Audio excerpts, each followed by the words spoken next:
look, before you introduce yourself, I'm always kind of hoping that you're gonna throw up the fucking the Always Sunny opening. I always want to say it, but I just hope that like one day you can read my mind and just like fucking post it so I don't have to tell you. Next time. Jesus Christ. The only problem is I don't have it saved right here, or else I would. Normally, I have all the openings saved right here. Because I really like that opening at first, but then like the more that we do it, I'm like, I don't really like that opening that much. We could change our opening. I change the thumbnail like every week because I can't figure out whether I like it or not. Hey, Matt's here already. Welcome, ladies and gentlemen. Confidant Strange the Fourth is here with us. Welcome, Matt. I fucking hate that guy. And he knows it. Hi, everybody, and welcome to the Masters of Evil podcast. I'm Michael, Strange Spaceman, and I'm here with the gang. I'm Alan, Doom Wizard. Tom Fiestian.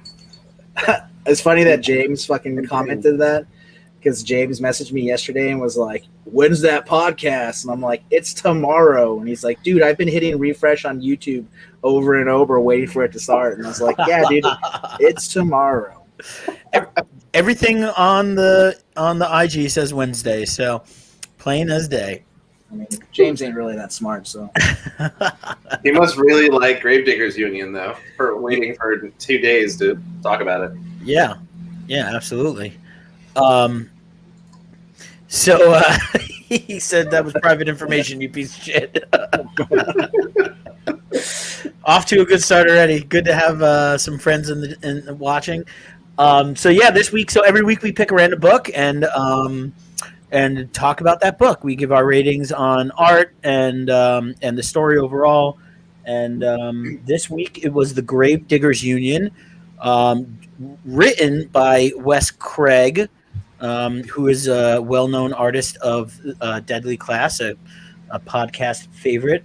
And the art was by Toby Cypress, who I don't think I've ever heard of prior to this.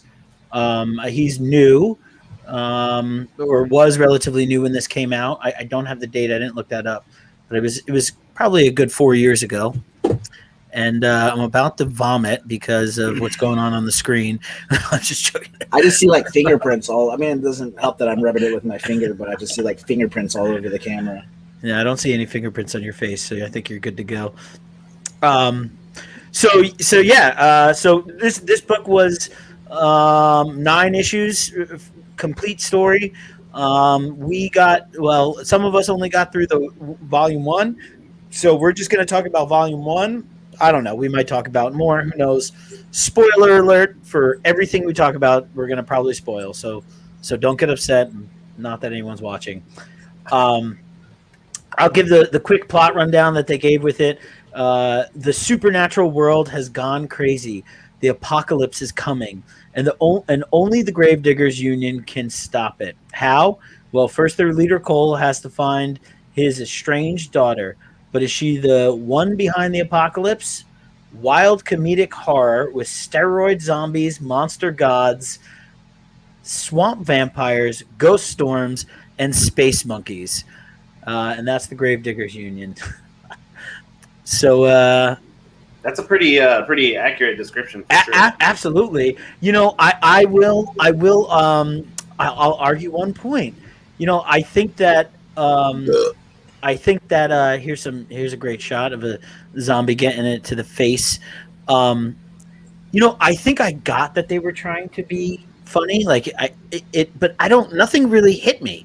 Like there was nothing that I like chuckled at or laughed at hard. I understood the tone of the book, but I didn't find it very.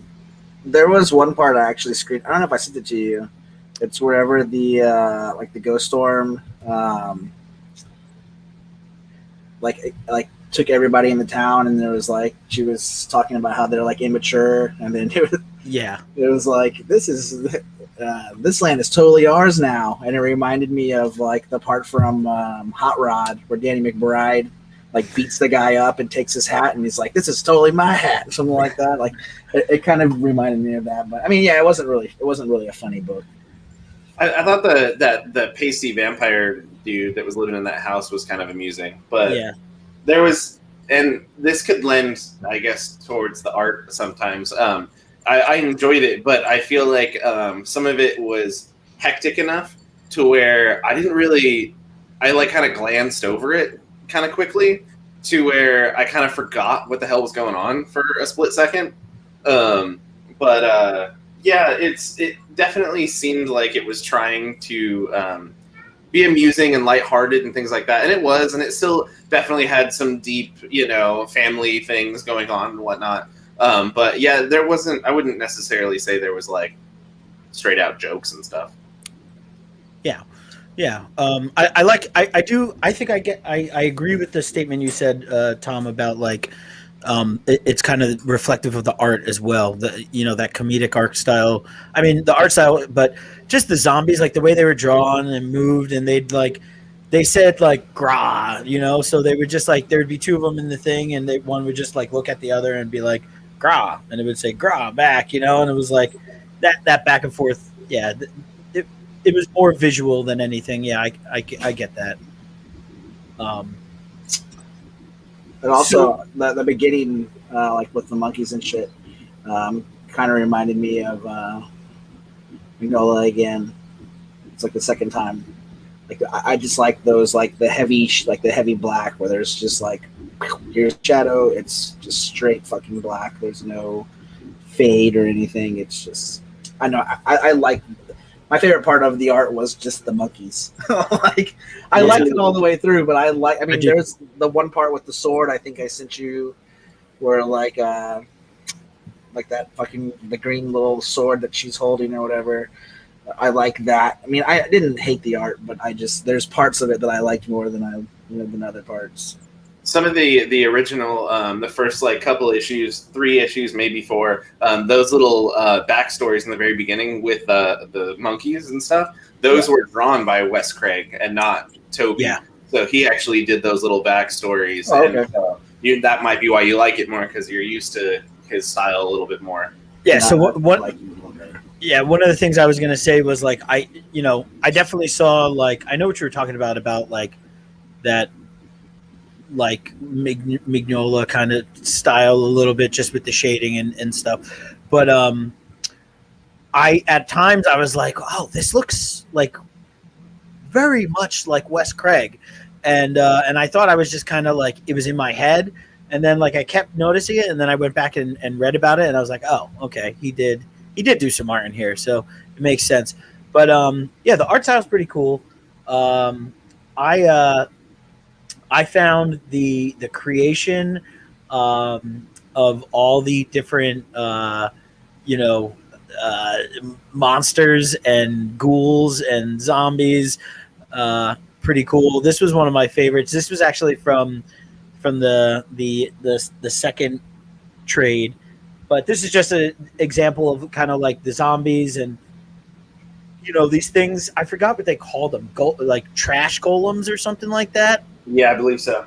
So these big things that are, golems that are just made out of random pieces of broken shit on the street, plus, I don't know, demon guts and whatever else. That kind of stuff was fun and really well done. Like I loved the character design in that regard. There's a lot of layers you can see. Like I don't know if they're necessarily like Photoshop layers or what they are. You can see the way that things are colored. There's random like paint strokes on stuff, and it's definitely a different style you don't see every day. Yeah.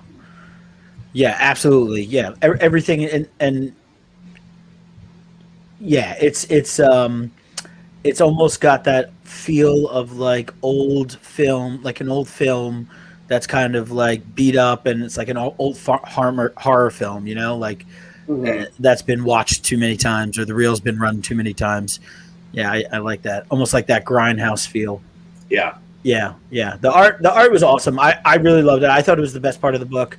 Another really fun thing, like from the end, but it was you had all those eyeballs with the monkeys at the beginning, and they were all yellow and black, and then at the end, when kind of things ended, this one popped up, and I just like stared at this for like a while. And then I realized that there was bodies in there and stuff, and I don't know. This is one of my favorite panels. It was just a splash page of this. That almost looks like a Temple Smith page. Yeah, it does, definitely. I just imagine Mike turning to this page and he starts crying. Just like,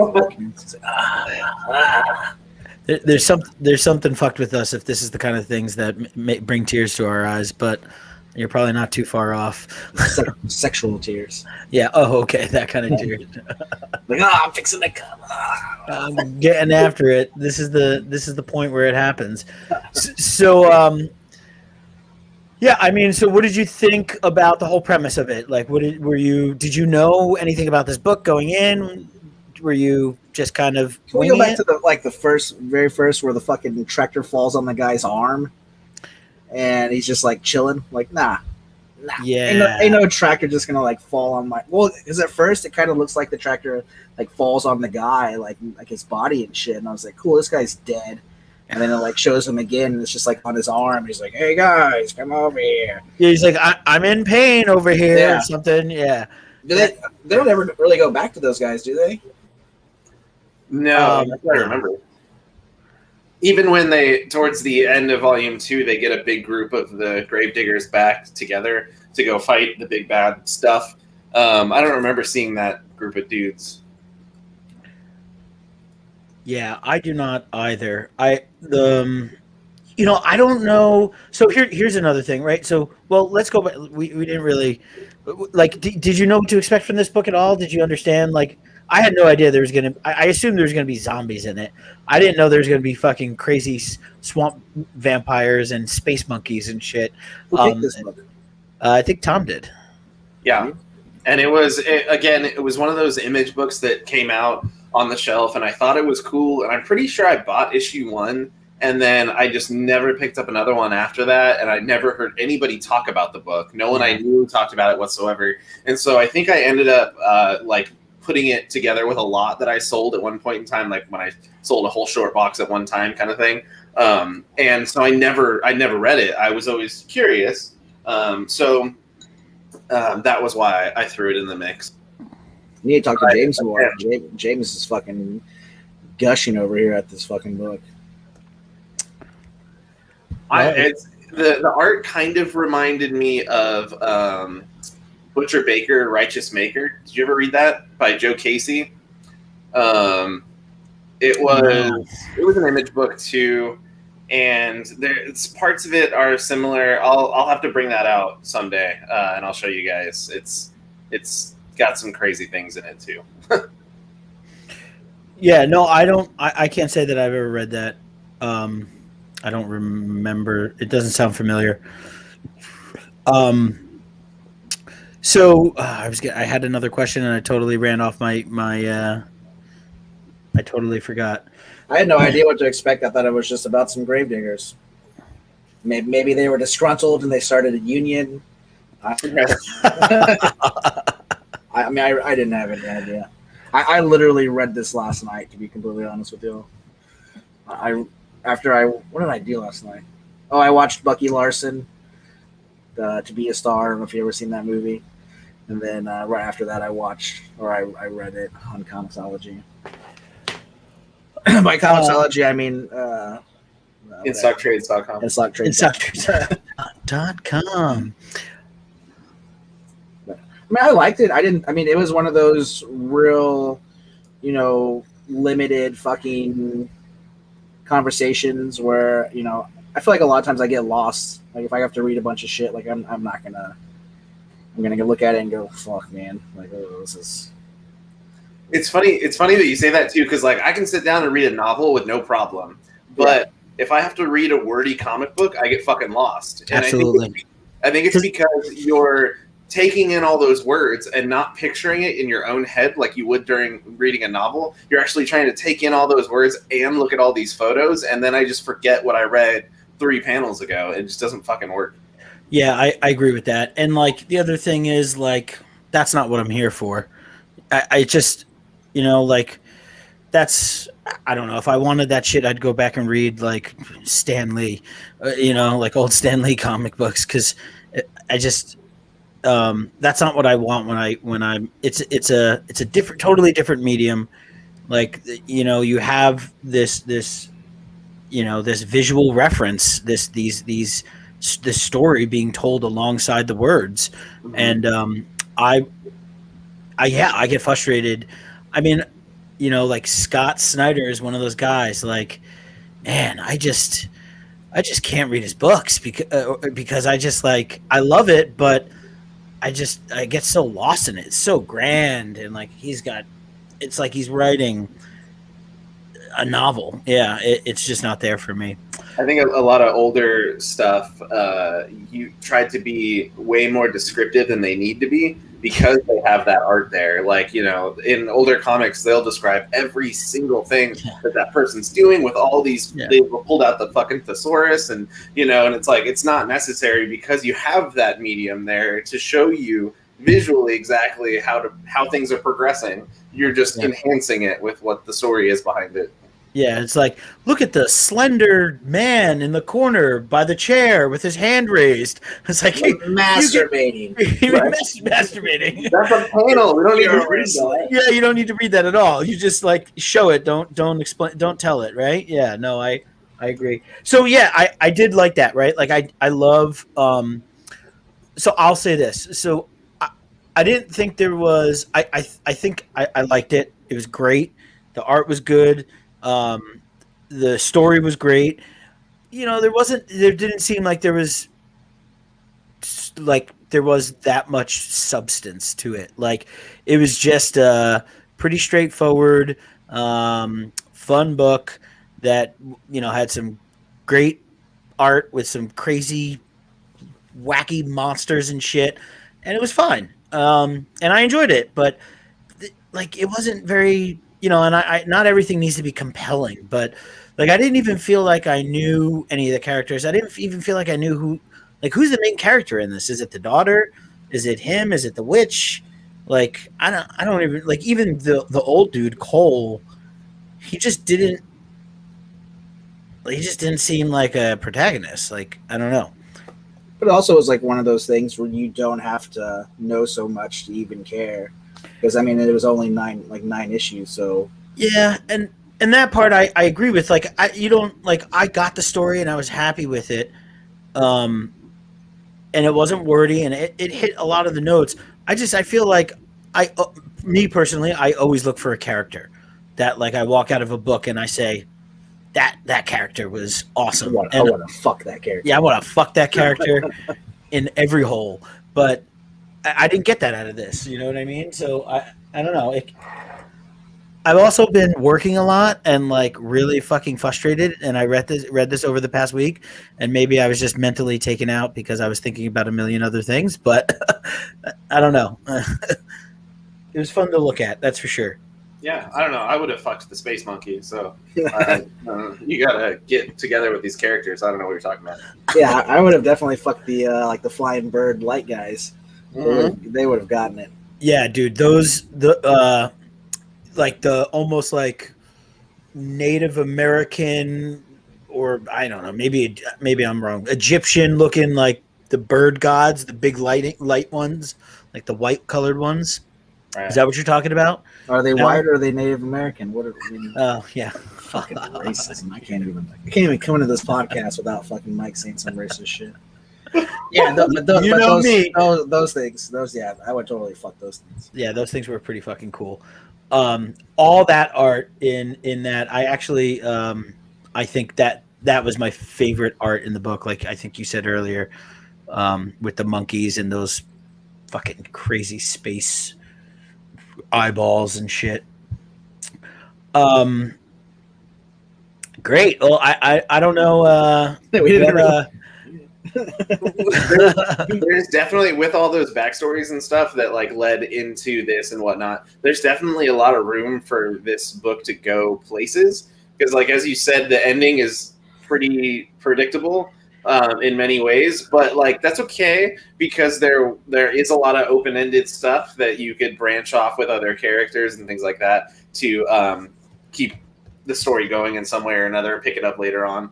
Yeah, absolutely. But I mean, yeah, as soon as they introduce the daughter, you kind of know what's going to happen. mm-hmm. Like, yeah, it was kind of handed to you.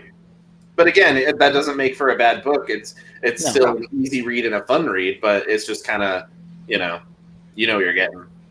I think I looked at 1608 the other day, and it had a bunch of words. It's got lots of words. Yeah. maybe we just skip 1608. I mean, you're more than welcome to take that off the list and put a different one on there, my friend. Man, I still want to read it though. That's the only thing. I'll do it, man. I'm not. That's the whole point of doing this, right?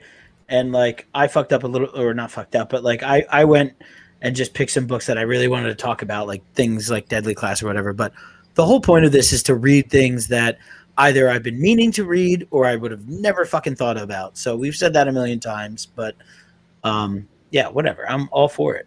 You know what? I either came out this week or the week before, which was the sequel to the first book that we did on the show. The Jim Morrison story came out. Yeah. So, that's right. We may have to just throw that in as one just because. Yeah, I mean, we're getting down there. We only have like maybe 6 books left on the list, so we could always each grab another one or whatever, throw some more on there. Yeah, I mean, Gravediggers Union. It was James just gave us one. So I read again another one, like looked super cool. I put it on my pull list. I think I probably got 3 or 4 issues and read maybe 1 or 2 of them and really loved it. The art was awesome. The art is brutal. It's crazy. Yeah. Yeah, I kept seeing that. I've never read it. I was on a vacation with my family, and I think I picked it up at a shop. I picked up the trade at a shop in Savannah, Georgia, and read it all in one night out there. And yeah, it's crazy cool. Yeah. So we'll investigate that, but for right now, I mean, Gravediggers Union again, right? Written by Wes Craig, who was Resh Schreg, who's the artist of Deadly Class, and Toby Cypress, who's was kind of a new and up and coming artist, from what I understand. Do we want to just head right into ratings? You guys have any final thoughts on it? Let me ask you this: having not finished everything, are you going to finish it? I'm not answering because I have an issue and a half left, and I will read that. Yeah. Yeah. How about you? Let me ask you this. Let me start a different question with you, Alan. Did you finish Headlopper? No, I haven't finished it yet. I don't do anything. I literally read the book one day before we have to do the podcast so that I can remember it. I literally thought today was Friday. So. Yeah. Yes, Sweet Tooth is awesome. Fan of comics. 82. Who the fuck is that guy? Why is he even watching this shit? Get out of here, dude. He's such a dickhead. Yeah, I absolutely agree that who even brought up Sweet Tooth? No one was talking about Sweet Tooth, and this fucking guy just comes in. Grizzly Shark was savage as fuck. I've heard that's pretty good too. I've never read that. I think he's making recommendations for us. Bro, was he not here last week when we talked about the TV show? Jesus fuck, dude! This guy's just hopping in whatever episode this is. What episode are we on? 5? This is episode 8. Did I say that at the beginning? Is it episode 8? Yeah. You did, yeah. Jesus fuck! This shit is taking forever. Oh boy! I didn't read the sequel to Grizzly Shark, but they did an original issue of it. Like the very first one was years ago when Kirkman and Jason Howard were doing Super Dinosaur, and so Jason Howard did Sea Bear, and then Ryan Otley did Grizzly Shark, and so that was the idea. They took the animals and put them in different places. and they did like half and half of an issue. And then Ryan Otley did Grizzly Shark again as a single issue, I believe, later on down the line. Oh, Grizzly Shark is Otley? Yeah. Oh, all right. That would make me want to read it even more. Here's a good one. I got one for you, Alan. So I don't know how well you can see it, but this is one of those scenes from early with the monkeys where the one monkey steps. They're walking carrying those sacks, and the one monkey steps away and drops a sack. He's kind of like, fuck this. And however, that eyeball looking thing, communicates with the rest of them. And basically they walk over to him and just rip him to fucking shreds. And it's brutal and awesome. And because he just like starts fighting that monkey, doesn't he? Yeah. Yeah. He just drops it and walks away. And then he just goes back to carrying the fucking sack. And then they all just, yeah. That was it before. Sacks are. I'm gonna go with they're probably egg sacks. Babies. Baby nut sacks. Baby. Yeah, that's the other thing, right? You have no idea what any of those things were, right? So and you guys didn't finish it, but I'm gonna fucking spoil it for you. Like they don't tell that shit. You don't know anything about it. Like nothing really is said about that. There's that red one that I showed, right? They flashed that red one. Which I assume, I don't know, the world came to an end, but it doesn't really come to, like, nothing changes. They're still, like, the world they're living in is still the same. Zombies exist. Vampires still exist. Like, nothing really changed. So it's definitely open for some more. Maybe it just didn't get, like you said, Tom, nobody fucking talked about it. So maybe it was just squashed and, it was good. Yeah, no, I definitely enjoyed it. So on that, let's do some ratings. So just to remind everybody, we rate 2 sections, one on 1 to 5, and then combine the score. So the first would be on the story, and the second would be on the art. And I'm going to call on Alan to go first because I always go first. So I'm not going first this time. Story 4. I go 4. Mostly because I liked how quick it was to read. Not a lot of words. Alan no like words. So no, it was just, it was one of those, you didn't have to be super invested in it. It is what it was, and you just kind of take it for face value, and I like that. So I'd say 4, and I'd probably say 4 for art too, because I didn't dislike the art, and it wasn't horrible, and I think it was good. I don't know, I said so overall an 8. Yeah. Crickets. Yeah. To go next, or go ahead. Go last then. Go ahead there, Thaiston. I also want to know, since James has read this, I don't know about anyone else in the chat. If he's still here, I would like his review on this book as well, because he seems to like it a lot. So go ahead and throw that in there when you have a chance, James. But of course, James is watching this fucking thing. He doesn't have a life. He's trying to ignore all those kids he has. James pisses in the front yard, and then he fucking just fucks with his comic books all day. James only has 2 gigs. That is the life that I want. It's not like his name's Greg. Thank God. So I would say for writing for a story, I would probably give it a 3.5. I liked the story, but I felt like there was a lot of things that were just kind of left out, and I wanted more information, surprisingly. And then for art, I would probably give it third on the way. Dang, sorry, I'm reading comments. James has 3 kids, jeez, or going to have 3. Fuck, dude. Somebody had sex with James 3 times. Congratulations. So 3.5 for writing, and I'm gonna give it 3.5 again for art, because there was a lot of cool stuff that I really liked, and a lot of different styles in like layers and stuff that I mentioned before that I did like. But then there was also some parts that were so cartoony that like the faces of normal people were just like super distorted. And I would like flip a page and see a panel. And I was like, what the fuck happened to that guy? Yeah. And it was just how he drew him during that panel, And so there's parts I liked and parts I didn't so much like. But so what is that? 7? 7. Tom hates cartoons. Yeah, That is a 7. Drugs. I didn't mean to click that one. Thanks. You're welcome, James. Congratulations. I don't know how I didn't know that. James gave it a 4. James just I give James a 10 out of 10. That wonderful man.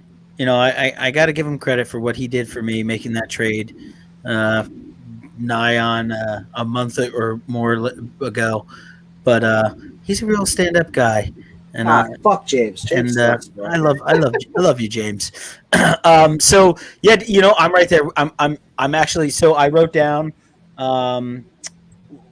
when as I was reading the book, and I actually put a 3 for the writing.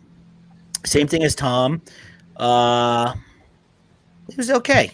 It was just okay. It gave you everything you needed to understand the story, to follow the story. It wasn't trying to overinflate things with, it was just okay. I wanted a little bit more. I wanted some more substance. I wanted, I would be okay with these 9 issues if I knew it was like ongoing, I guess is the best way I could say it. If I knew this was going to continue and like things were going to begin to expand and you're going to learn about the individual characters in the group, like that typical comic book trope thing they do. They tell you one big story and then they go back and tell you the backstory of every person in that. Well, you know what I mean? Like, I know it's whatever, but something along those lines, then I would probably be more invested. That being said, I'd also continue to read it. Like if there were more issues, I'd definitely pick up more and keep reading it. And the art, I did a 3.5, so I'm at a 6.5. And same thing, I thought it was like there was some like pretty definitive inconsistencies. Like one of the things I really noticed, and it was between the first and the second ish volumes, is like there was a lot of like difference in like the character design seemed a lot different. Like some of them were like, I don't know, they just like the faces looked different, and like even like some characters that I thought were like had like blonde hair had like more like darker hair in this, and I don't know if that's just the colorist fucking up or the editor fucking up or whatever, but it was there, and I noticed it. So yeah, overall 6.5. Fucking piece of shit. For once, I hate something I don't hate this though, but for once I disagree with you. No, I mean, I was just giving you shit. I mean, it wasn't a great. I mean, no, it was good. It definitely was good. It was better than fucking, what was that goddamn book that we had to read? Monstrous. Oh my god! It was, every time I see that book on the fucking shelves, I just want to, I think to myself, I fucking hate Mike for making me read that shit. It pisses me off. Ooh, what? Red Lobsters on Uber Eats? He's ordering dinner. Get them cheddar biscuits, baby. Dude, I fucking love them cheddar biscuits. Cheddar Bay biscuits. I saw somebody on IG post something about a Red Lobster meme about what they do for Red Lobster. I don't know I forget who it was. It was pretty hilarious. It's the new Klondike bar. What would you do for a cheddar biscuit? Oh yeah, right. I went to Red Lobster one time, and the lady like brought our food out. She was like, "This is the first time we've ever made our meal, and we didn't have to put it in the microwave." And I was like, she was like apologizing for it taking so long. And then I ate it, and I was like, I wish they would have put it in the microwave because this tastes like shit. Like I'm so used to it fucking tasting great, and now it tastes like shit. So Red Lobster is their key ingredient is their microwave? I guess. Yeah, I'm okay with it as long as I fucking don't get food poisoning. I will eat anything. Dude, they have a crispy cod sandwich with some tartare and a little bit of coleslaw. That sounds delicious. But it's like an hour delivery. Get the fuck out of here, man. I hate that guy too. That guy fucking sucks. Fucking old ass motherfucker. So I figured it seems like we're all on the well, most of us are on the same kind of not getting to watch Loki on Wednesdays when it comes out before this podcast. So maybe what we do is we talk about last week's episode, give it some time to, I don't know, so that it does, spoilers and all that shit. Again, for our huge fan base that's sitting out there, we don't want to spoil everything for them. We gave everything away at episode 2 yet last week, though. Yeah, we did episode 2 last week. Yeah. Okay. Let me ask you a question on this. This goes out to Tom's girlfriend, the one person who watches this show constantly. Hey, we've got 7 people watching right now. Dude, I will knock your fucking head off. That's the most I've ever seen. God damn it, I hate that guy. This is the only motherfucker I know who will tag me. Yeah, don't read it. Yeah, it's fucking boring. It's on your nightstand because it fucking puts you to sleep. This shit is so fucking horrible. Hey, Dr. Arcane. What episode was that review? It won Eisner's best new series or best continuing series. You know what? And Hitler fucking ran Germany. Oh wow! It's a true story. Yeah, true story. What episode did we review that? It was like 3 back, 4 back. Oh yeah, I think it's episode 5. Episode 5.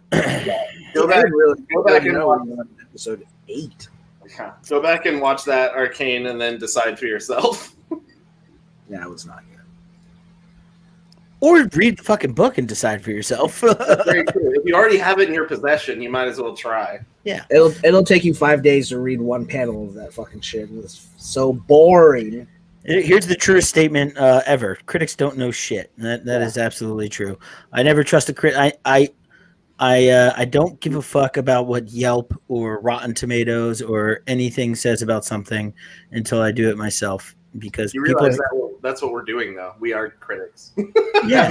Have y'all seen the? No, but we're not like, yeah, sure, whatever. But like, I can still be a cynical asshole and do this, or I don't give a fuck.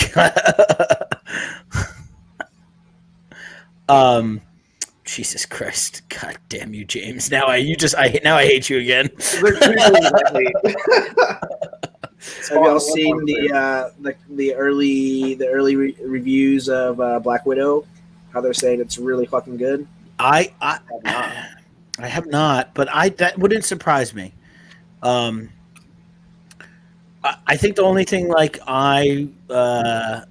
and I don't really think I care. I think it's just that I've heard it so much is about the Taskmaster suit.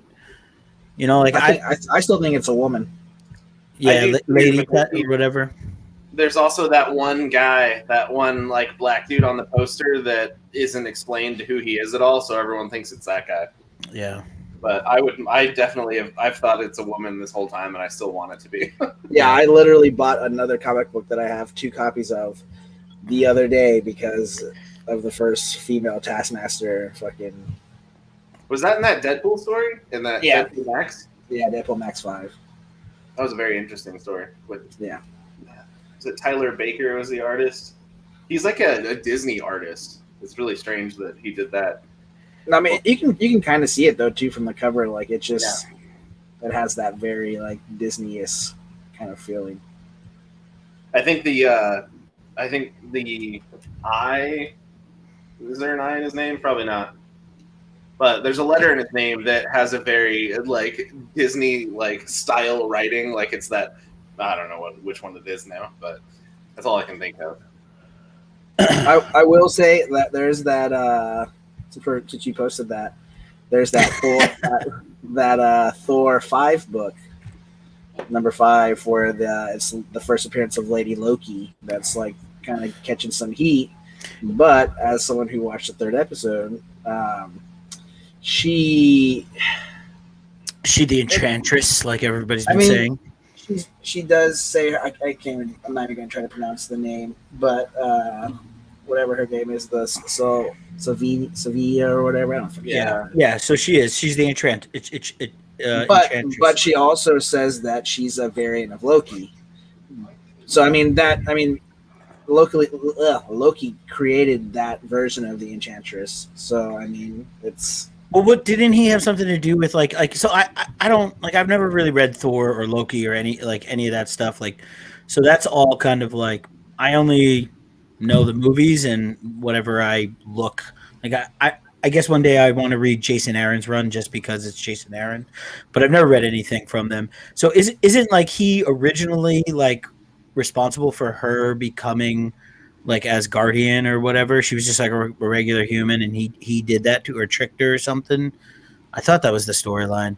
I don't know. Something like that, but I couldn't tell you. Do you think we're just like I kind of think we're going to see more variants, right? Like there's still a woman, there's still another woman who has like dark hair on IMDb who is not listed as a character, and she's only in like 3 of the episodes, which could be like the last 3 or whatever. So well, apparently we're also supposed to get like a kid Loki. So I mean I don't know. Yeah, right. So I saw somebody say a kid Loki would be like a kid Loki would be like the setup for the Young Avengers with what they're setting up with everybody else. He reads Pokemon cards all the time. That's the greatest thing I've ever heard. the fact that Robert is going to give anyone shit for not reading is hilarious. Yeah, right. Yeah, I think there's a little bit of sarcasm in that. I don't believe it. I can't read sarcasm through text. Well, what's great is that someone sets whenever he does his videos, someone does a teleprompter from it, and he just like reads.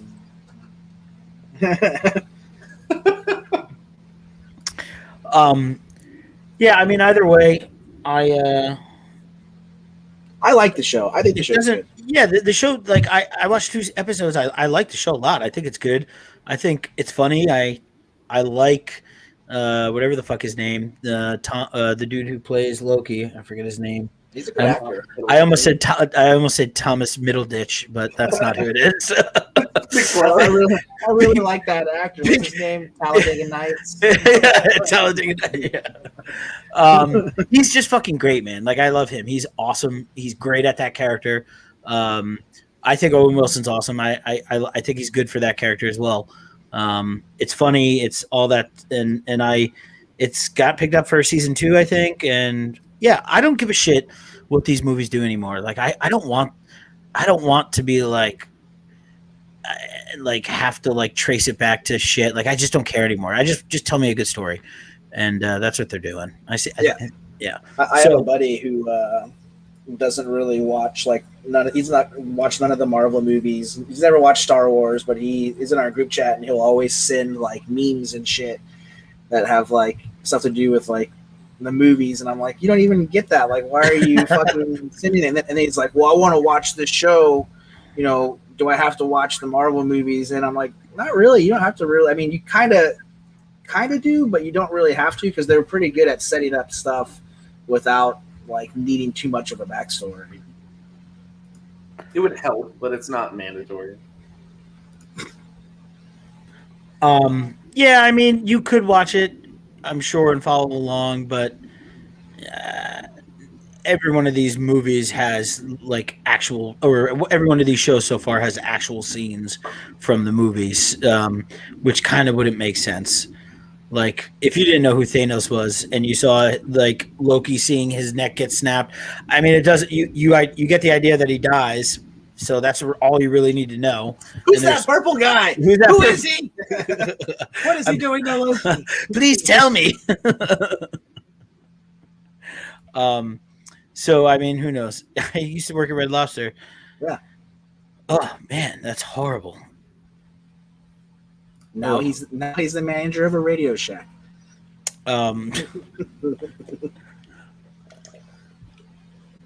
So are there any of those left at all? No, I don't think so. Look, I'm trying to say he doesn't have a job nicely, okay?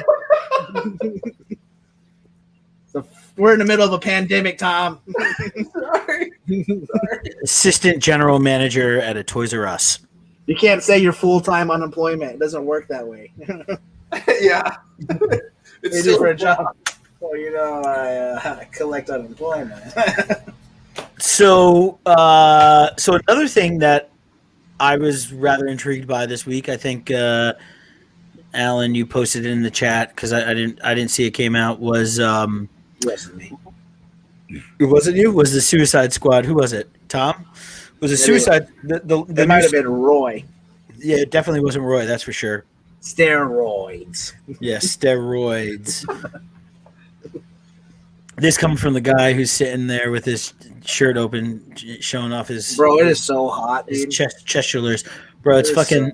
It was 42 degrees when I woke up here. I love it. Every second of it. It's great. Bro, it was so hot. The new Suicide Squad trailer, I thought was the best one out of all the ones I saw so far. Probably because it had the least amount of Harley Quinn in it. But I don't give a fuck about these characters. Like I've never really read much about. I know who they are. I've read them in tons of like Justice League books. I've read them in other books. I've never really read any Suicide Squad like where they're their runs in DC or anything. But I'm fucking stoked about this movie, man. I can't wait for it. What do you guys think? I think it was Max. It's so hot that you have a penis. Because I'm inside my house, you fucking idiot. Do you have a machete tattoo? No, I don't know if I. No, I have like a dagger and shit. Like the big girl. No, yeah, I think it's the Virgin Mary. It's the Virgin Mary or something. Yeah, definitely. Beautiful. No, he's not from California. He's from Texas. They don't do that down there.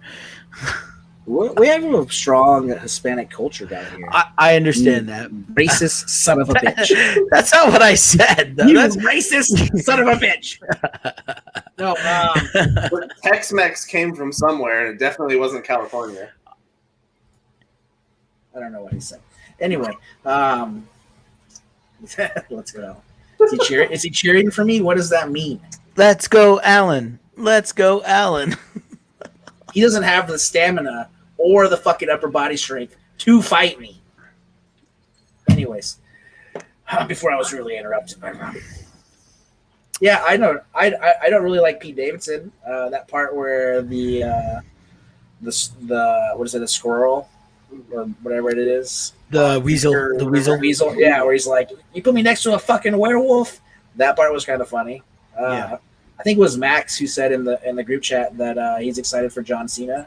Yes, I think that's going to be hilarious because I can't remember what movie it is. There's some movie where it's like these old people and they have a party and John Cena's a drug dealer at this party and he has like all these tattoos on him and he's just the most fucking hilarious thing in the whole wide world because it's John Cena, this big.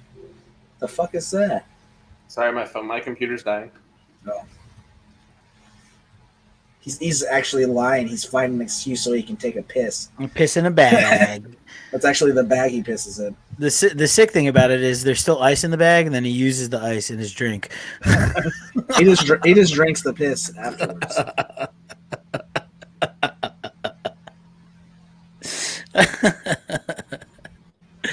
How did you send me a text? How? What do you mean? Anyways, continue. Are you excited for the movie? Yeah, I think John Cena's going to be hilarious. They're making a whole TV show off of him after this.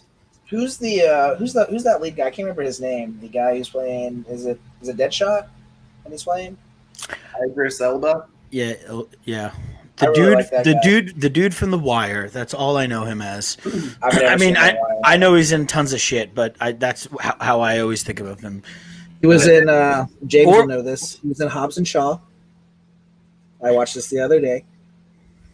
I was on a Fast and the Furious kick for some reason. Oh, that's what that is. Oh God, disgusting.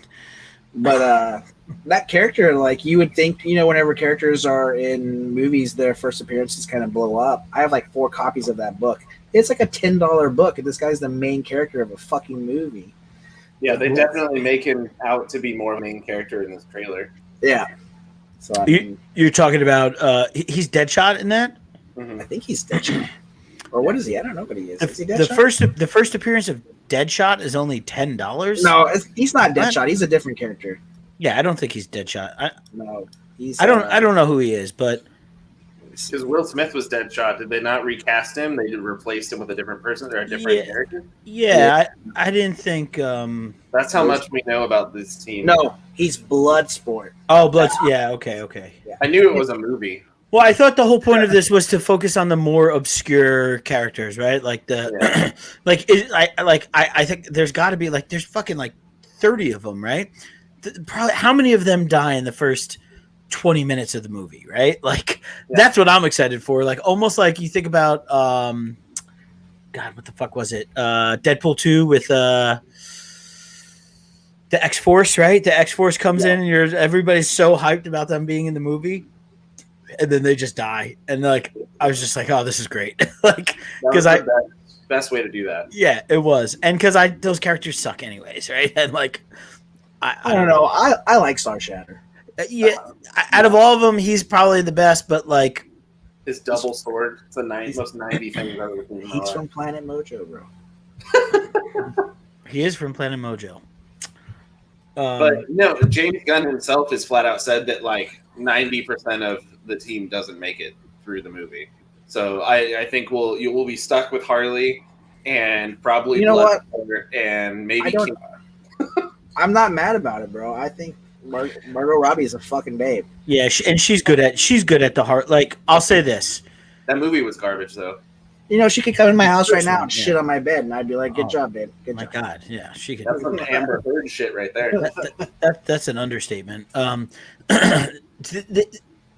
She does the character justice for whatever justice there is for the character, I guess. Right? I hate the voice though. I think she looks the part, but the voice is fucking so bad to listen to. Yeah, she's also Australian, so all those actors suck at doing doing voices. I mean, for me, Harley Quinn is the animated series, and that's it. Yeah, traditional hyenas in the clown costume. That's Harley Quinn. Tara Strong voice. Yeah, right. Exactly. Mr. J.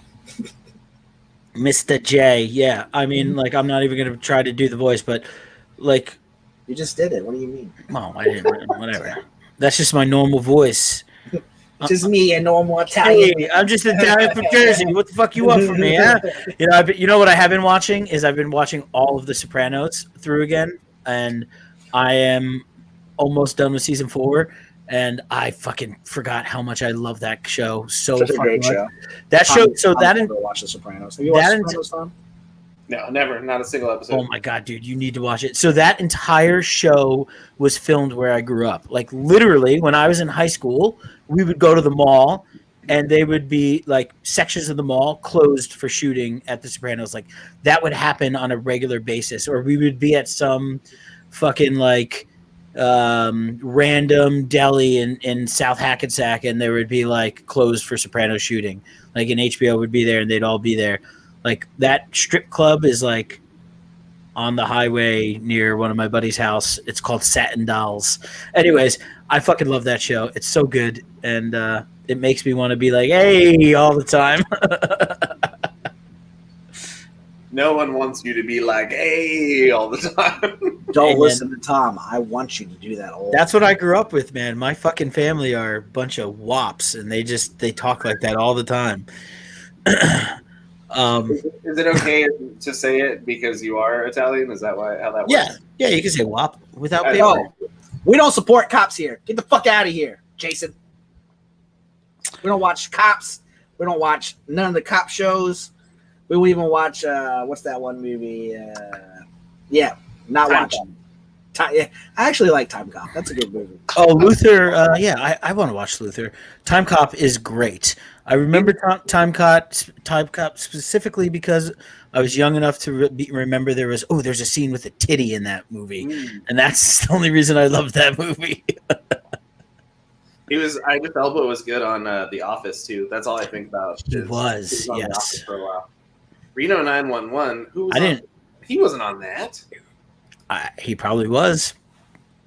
I mean, there's so many people on that show, right? I know, but I have every season on DVD of that show, and I don't remember him at all. I don't recall it, but it wouldn't surprise me either. Yeah.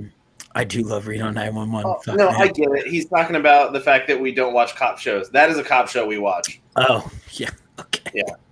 I'm sorry, Alan. I watch that show all day long. I did not get that either. And Alan's talking about Alan, you work at a tattoo shop that's like owned by a cop that's like 4 cops, right? So work there. I work there. I wouldn't say what I do is work. I'm there. Hey, well, you know what they say: if you do what you love, you never work a day in your life, right? So, good for you. Suicide Squad looks fun. All those characters are garbage characters. James Gunn is going to kill them all in a very, it's great that he can do an R-rated version of this instead of making it PG-13 like the Guardians movies. So he's getting a little bit more room to be more James Gunny, I would say. If you've seen any of his other movies, any of his horror movies, or his movie Super, which is it's got Rainn Wilson from The Office and Elliot Stone in it, and that's a fantastic movie about who is in that? Kevin Bacon is the bad guy in that movie, and he steals his girlfriend, and so he becomes a superhero by reading comics and trying to save his girlfriend back from Kevin Bacon. Liv Tyler's in that movie. Yes, that is the girlfriend. What is the girl's name? Who's now Elliot something? Yes, Elliot Page. Yes, Elliot Page. Yeah, he is. They are also in the movie. Yeah. There's that part in the movie. Who? Michael Rooker, Yondu. Oh yes. Yeah, James Gunn's brother, one of the other guys from Guardians 2, one of the Ravengers. The same 4 people.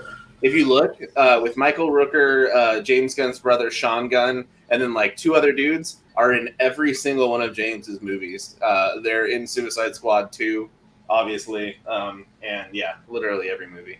There's a part in that movie where he kills the guy on the fireplace by smashing his head into the fucking. Yeah, that's great. Yeah, the end of that movie is brutal as all hell. Where he smacks the guy with the fucking wrench for cutting in line. Yeah, no cut. Shut up, crime.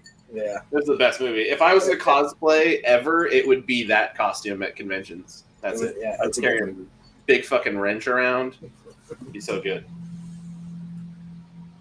Anyways, yeah, I'm actually excited to see this movie. I didn't watch the first one because I had no interest whatsoever. I started to at a friend's house, and it was fucking god-awful, so I didn't even finish it. James Gunn said that it has no relation whatsoever. You don't need to watch any other DC movie whatsoever to be able to watch this. You can go in completely blind to everything else, and it just seems like a fun comedy with a bunch of characters you have no idea about. So if they die, they die. You don't care. It's perfect. Yeah, and I mean, I agree with everything you just said, and I'm torn because I love Starro so fucking much, and it's fucking comical. You can't do that as a serious movie. No, you can't. You cannot. So I feel like it fits well with like Starro and fucking Zack Snyder's verse, whatever the fuck it is, would never work, right? It's gonna be fucking totally different than what that character is. Martha.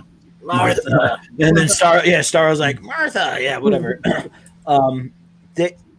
So I it's a perfect fit for him, but at the same time, the just fucking obscurity of Starro, and when it's so ridiculous and then taken so serious in the comics, I kind of want to see that with I feel like I don't want to say wasted, but I feel like it's kind of wasted on this movie. It's he's now a throwaway villain, and he's one of the most powerful villains. And I think the only way that a live action Starro could have worked was back in the 50s or maybe even before, when it was a big suit monster, and it was watching, how was that movie called that I'm drawing a blank? I literally was about to watch it last night. Forbidden Planet. It's they're out in space, it's black and white, and there's a big foam monster coming at you, and it's somewhat believable back in the day, of sci-fi. And I think if a Justice League fighting Starro happened back in that time, like people would watch the hell out of that. Yeah, and I think of like I think more of like it's the newer version of Starro. I don't know if it was New 52 or where it was, but like whoever's run it was where like there was all those little Starros and they would attach to the face and people kind of became zombies. Like that's something like I could see being done, and like obviously there's like the Starro that's controlling them all, or it's more that hive mind thing than anything. I guess it's both hive mind, but you can see in the trailer, either this one or the one before this, I don't remember, of a bunch of the little baby ones flying around. So they may be going that route, Look for a video on Jeopardy. He said, look for a video by Greg Kin called Jeopardy. Kin, yeah, I'd say Kin. Called Jeopardy. Look, bro, I'm 69 years old. Yeah, you look at. I got a belly full of white dog shit. And you're gonna fucking drop this on me? That's hilarious. I agree. Yes. Morrison was the one that I was referring to about the So, in George Perez, weird, yeah.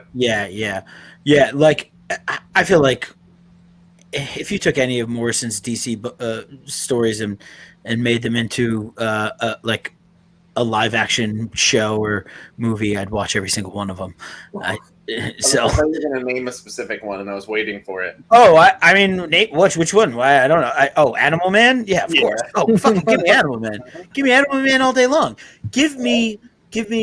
I want 6 seasons of Grant Morrison's Animal Man, covering going over the entire book, the entire run, and I want it with him on the series helping to co-write it. Like, and I don't know who's directing it yet, but the things we would do if we won the lottery, Oh yeah, absolutely. We would fund our own Animal Man series written by Grant Morrison. I would, yes. Absolutely, I would. Fuck buying my family houses. I want this TV show to Who cares about my family?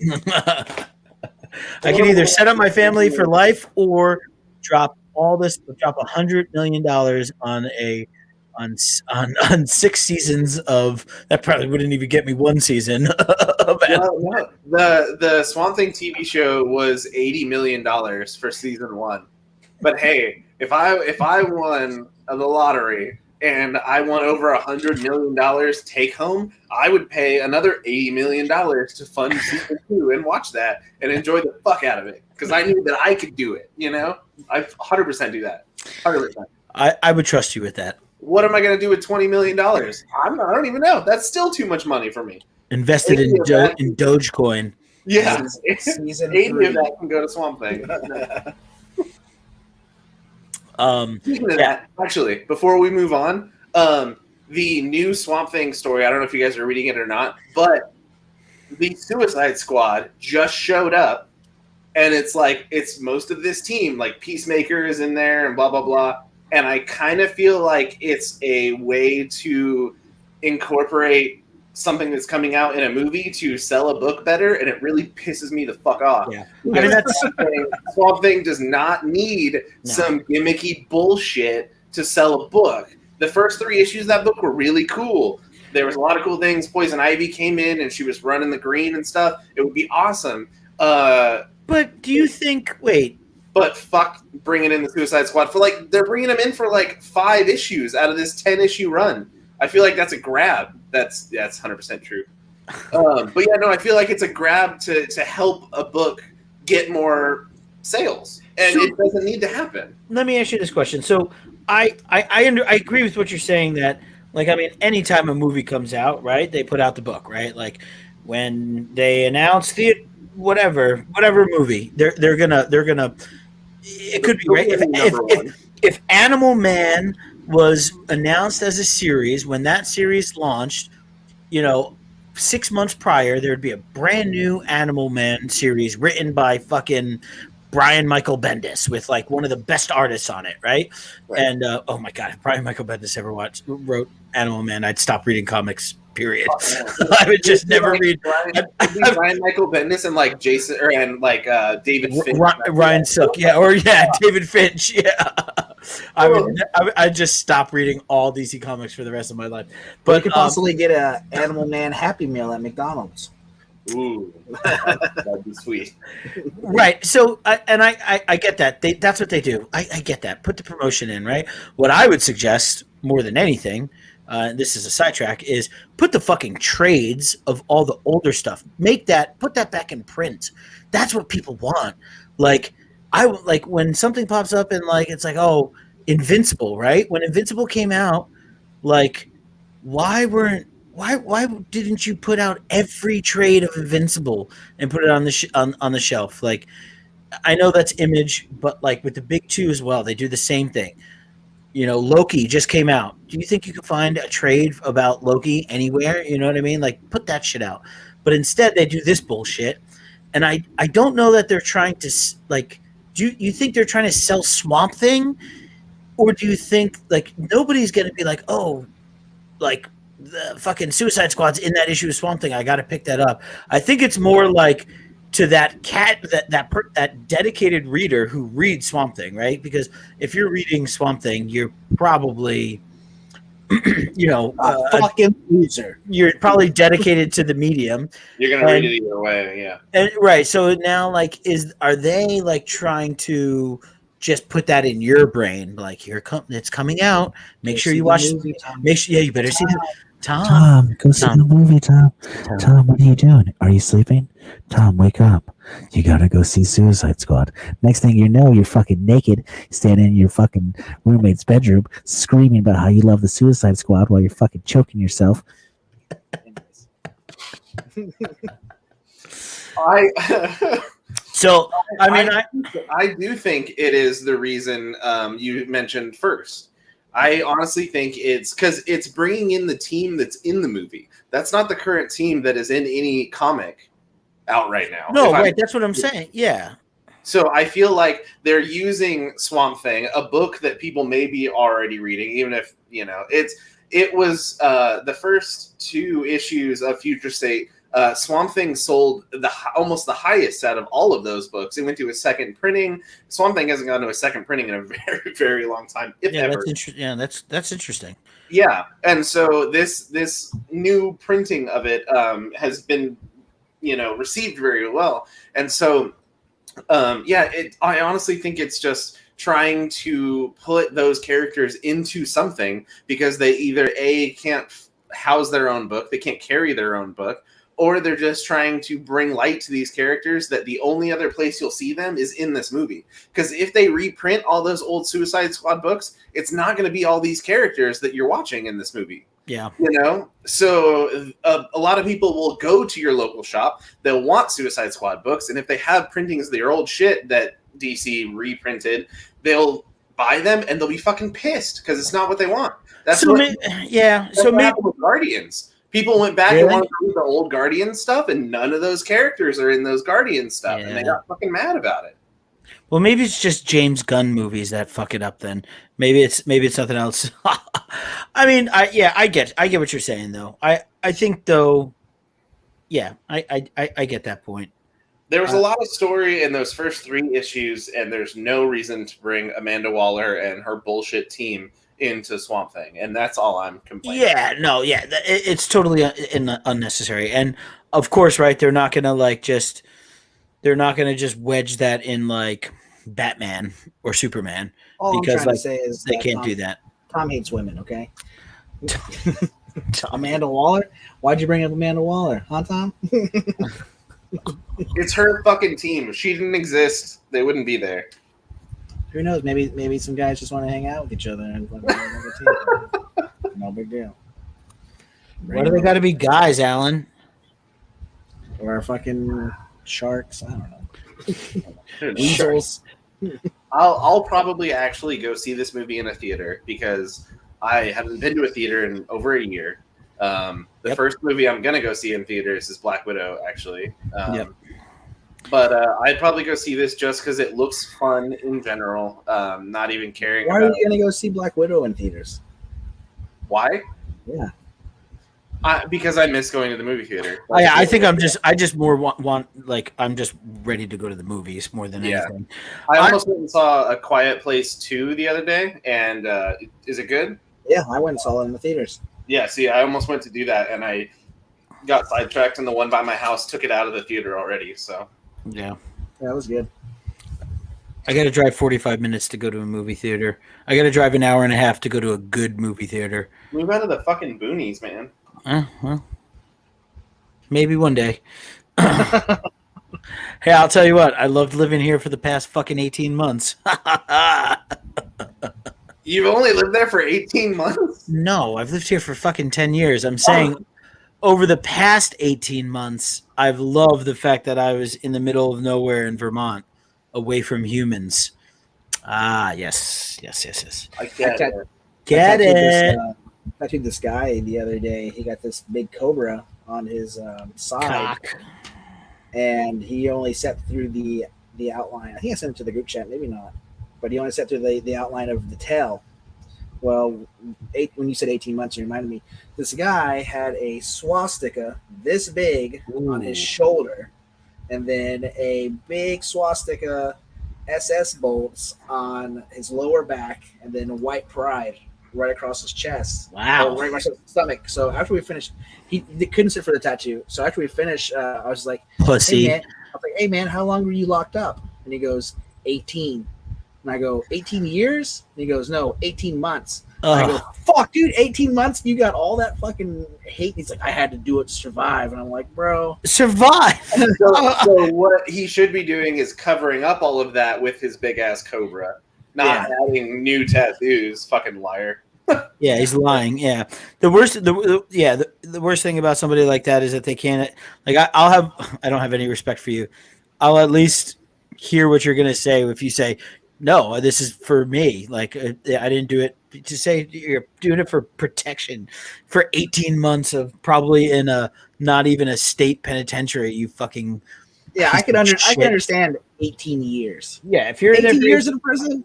That'll change your life. That'll change your life. I get that. But a year and fucking some change. Nah. I mean, when you say it, like when you talk about it, I'm sure being in prison for a year sucks. But not enough to make me get fucking a giant swastika tattoo on my shoulder and big one on my never, dude. I think I'm cool enough that I can join like a Hispanic gang or something. So. I have a Speedy Gonzalez tattoo on my side. That should get me in, right?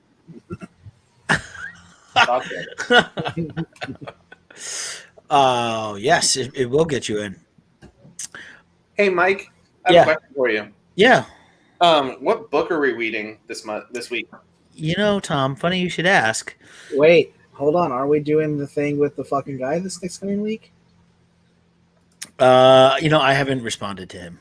You know what? That's good because I was talking to Tom about this whenever you brought it up, and even though we agreed to it, because Tom hadn't looked at the PDF. Well, I said I think I said what how I felt about it when I first put it into the chat. I was very candid, but there's so many words. That was like the first thing I saw was like, is that your only hang up about the words? No, the art was bad. The art was bad. Yeah. The words, I was like, man, this guy just looked weird. He looked like he watched you fucking shower or something and like giggle about it. Like there's our review. We won't say the name of the book, but there's our review of the book we were gonna do. So yeah, a review and an interview. So after that, how about instead of picking one for next week, we read the PDF that Tom has? Ooh, it's a Sean Murphy book, right? Yeah. So if we were to not read the selection that we made that is in front of you, Green Valley, I'm okay. I'm okay with that. Yeah, I do have a advanced copy of Sean Murphy's new independent book called Plot Holes. that was an Indiegogo campaign. It wasn't Kickstarter. It was Indiegogo. I found out the only difference between those two is Indiegogo takes money out of your account right away when you pledge, and Kickstarter doesn't take it until the end of the Kickstarter runs out to make sure that it actually gets funded. If something, you're saying take their money no matter what. Yeah, but you get refunded if it doesn't go to print or anything like that. No. So what happens is Indiegogo, it ends up keeping, if it doesn't go all the way to the funding goal, it gives the creator a portion of the money that was raised, and Indiegogo keeps a larger portion themselves. So yeah, it's scary. I wouldn't use it, but apparently it works for some people. But anyways, Sean Murphy wrote and drew an original graphic novel called Plot Holes that is about himself, and him trying to complete a story and kind of falling into the story, and he uses it to go into different styles of art. So there's manga and comic books and different things to where he's traveling through these different styles to be able and meeting new characters, trying to finish this book that he's stuck on, kind of thing. So sounds a lot like the plot to the movie Indian in a Cupboard. Kind of, yeah. Yeah. So, are you guys down for that? You want to do that next week? Yeah. I mean, yeah, absolutely. So it's just the first. It's the first issue. Is that what it is? It is a full original graphic novel. Oh, it's the full thing. Yeah. That's it right there. Yep. See, it was pretty fucking funded right there. Yeah. Yeah. So, yeah. Wow. Jesus Christ. There's some crazy battle beast looking dude there, and bro, that's a lot of money to write about. but like $260,000 by only 3,200 people. Yeah, I'm not that good at math, but that's a lot of money for those people. Yeah, that's crazy.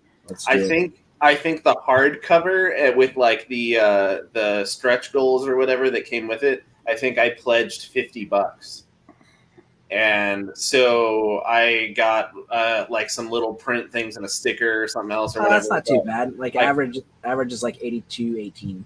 Oh, that's not that bad. Okay, yeah, it's not as bad as I thought. Yeah. So for $50, I got the hardcover, some extra shit, and I got a PDF of it early because the book's not shipping for another couple months. So we can read it now. Oh, there's some other. Let's see this. Oh, here's some other. Some photos. I'm just imagining you click in the next slide and it's like a man's dick. Perfect. Oh wait, I'm working on this. No. If you knowing him, I guess Tokyo Ghost was Rick Remender, but it wouldn't surprise me at all. A manga, a comic book, a book about vampire assassins. You sure you're gonna like this, Tom? I've given Sean Murphy a lot of my money over the years. Yeah, he has a metal arm. What can you not like about people with metal arms? Yeah, I agree. I absolutely agree. That's why I love manga and anime. Yeah, this looks dope. I'm all for it. Let's do it, right? Early review of an OGN by Sean Gordon Murphy, the plot holes. So how many right now? Do you know how many subscribers we have to the show, Mike? It's 56. 56. Okay, if we can get to 100, we can get to an even 100 by the next show. I will give you a PDF of this book so you can read it early. I will give you the access because it's a password PDF. I'll give you that. I also have an original art piece that I brought last show, but I don't have with me now. A little drawing by Alexis Azrit, I believe is how you say his name. He did Space Invader and Space Riders. So I got a cool little skull drawing from him and some other random shit. So if you can get us to 100 subscribers, if you get to 100, we'll do a random drawing out of the people that are there. Yeah. So let's do this. We're gonna post a giveaway on our IG. Yes. All right. And sorry to on you. No. That's fine. So follow us. Surprise, bitches! So follow us at the Masters of Evil on IG. And if you don't already, I assume that if you're watching this, you do. And then and we will within the next day or two post a giveaway, and then we'll put that on all our personal accounts as well.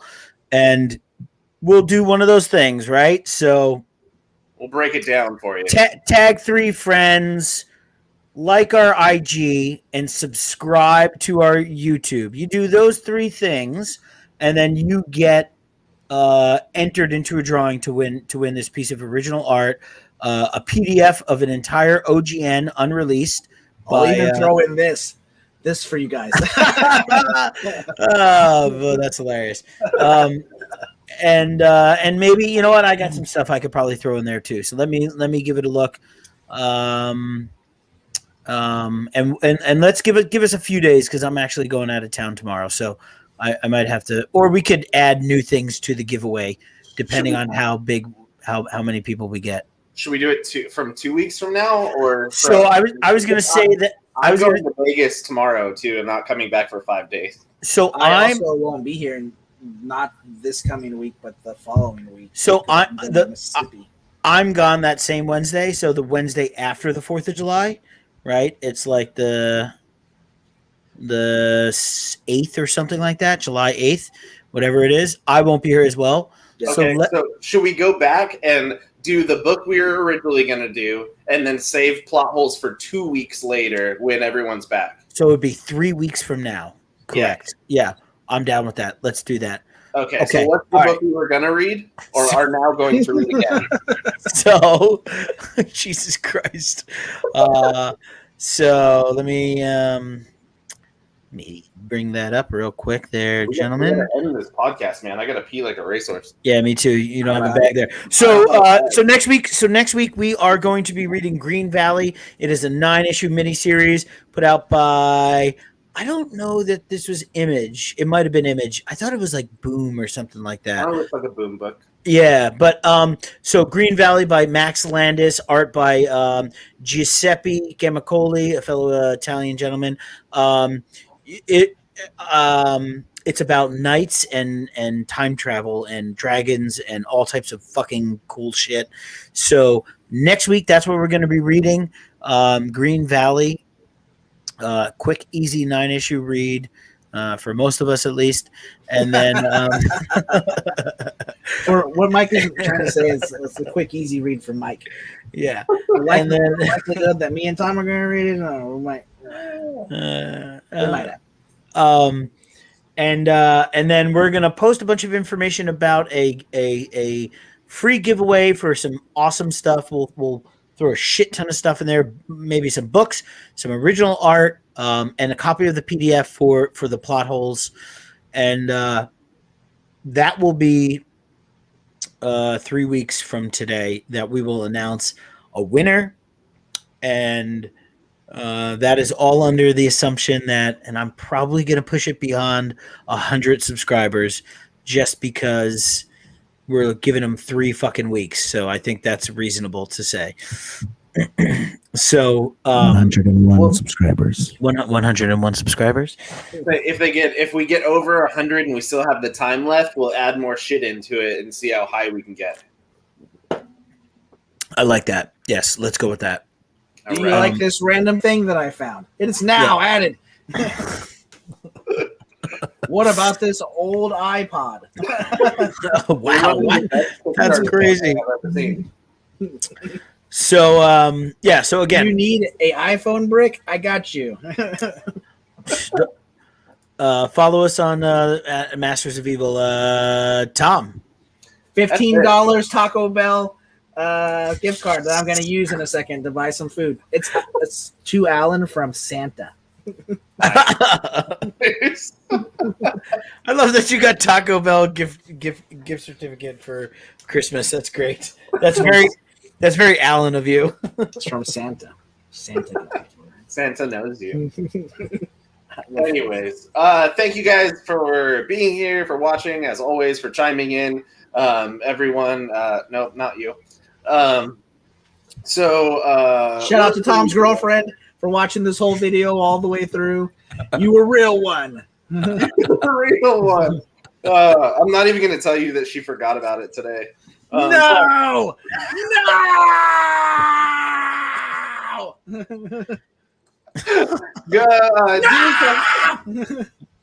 Do yourself a favor. Go to InStockTrades.com and buy volumes 1 and 2 of Gravediggers Union, because in all honesty, you should check it out yourself. Don't ever listen to what we have to say. But next week, we are going to talk about a really cool book that I already figured out the name of, and that's okay, because we'll remind you probably tomorrow. Is it Green Valley?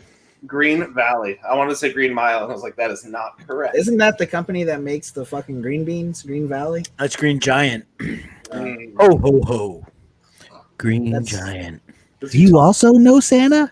I do. I am Santa. I got you that Taco Bell gift card. What you mean, Christmas? Hey, Santa. Hey, it's some presents. It's me, Santa. Well, thanks, Robert. Appreciate you. Look, there's another guy. What the fuck do you mean you're the only one? We will see you guys next week when we talk about Green Valley and probably some other stuff. Appreciate you. Go fuck yourself. See you later. Mostly go fuck. Mostly.